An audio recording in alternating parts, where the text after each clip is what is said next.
It's time for bookkeeping, beer, and BS. Power Wash Bros chimed in on the Facebook chat and said, how do you take away those bonuses? And I think my answer would be, that's the point, is that bonuses are only given and never taken away because you don't need to take them away because they don't exist unless the person achieves a certain thing.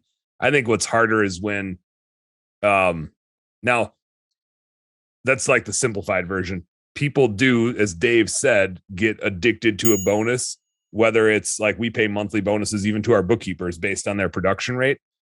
And sometimes they'll get like really hung up on it. And I'm just like, look, like, don't ask me. You're the only person that control this. Like, I did the math. I know what our COGS needs to be.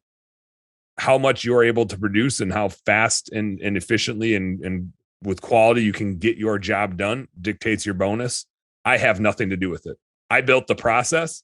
You are the only person that can influence your bonus. So like, you know how it works. There's nothing you need to, you don't need to ask me about it unless you're confused at how the math works.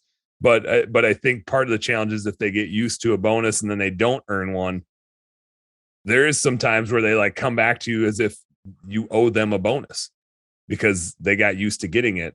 And so you just kind of always have to reiterate and remind, like, it's a bonus. It is not part of your compensation.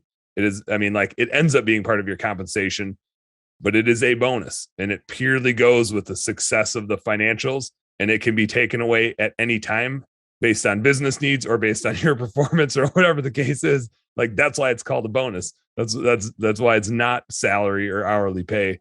So I like, and we don't want to turn a bonus into a negative. Obviously it's meant to be a positive reinforcement, but I think to Mitch's question, that's kind of the whole point of bonuses is they take themselves away.